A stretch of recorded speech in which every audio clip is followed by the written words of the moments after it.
มลีคิดกำหนดឲ្យយើងជួបគ្នាជួបជាតិនេះគឺជួបដើម្បីឈឺចាប់ស្រឡាញ់គ្នាយូរហើយចុងក្រោយសល់អនុស្សាវរីយ៍ឲ្យធ្វើយ៉ាងណាបើគ្រួសារអូនមិនប្រ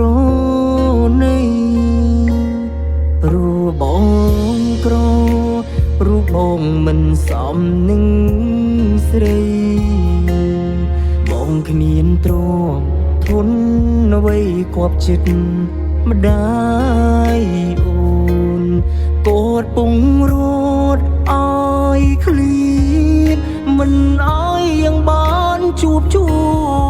នជូតទឹកភ្នែកគុំយំស្ងួនពេលគ្មានបងក្បែរមាននិស្ស័យត្រឹមជាសង្សារគ្មានវាសនាជាប្រពន្ធប្តីបើមានជាតិថ្មីបងសូមក្បែរថ្លៃដល់ថ្ងៃមរណាជួបជាតិនេះត្រឹមជាគូកម្មពេលគ្មានបងត្រូវថែខ្លួនណាតាមម្ដាយចុះណា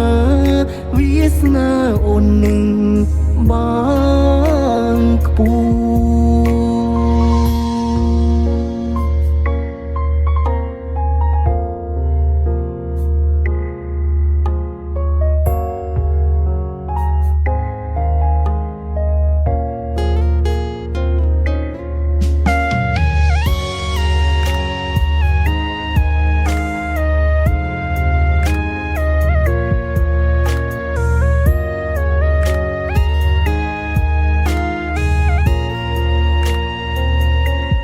ព្រោះបង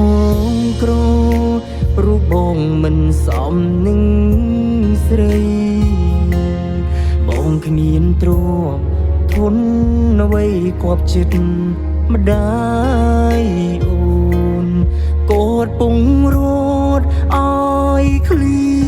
តមិនឲ្យយ៉ាងបានជួបជូនជូតទឹកភ្នែកគុំយំស្ងួនពេលគ្មានប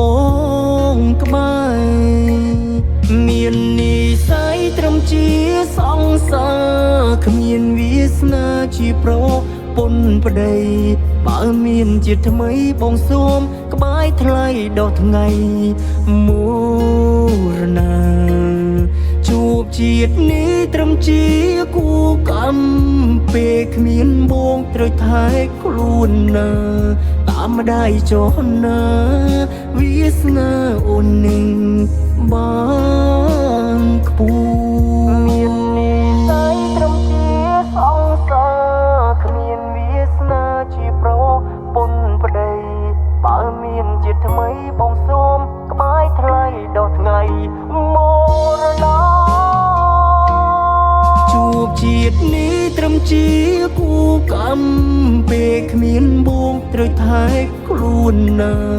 តាមម្ដាយចុះណាវាសនាអូននឹងបានខ្ពស់តាមម្ដាយចុះណាវាសនាអូននឹង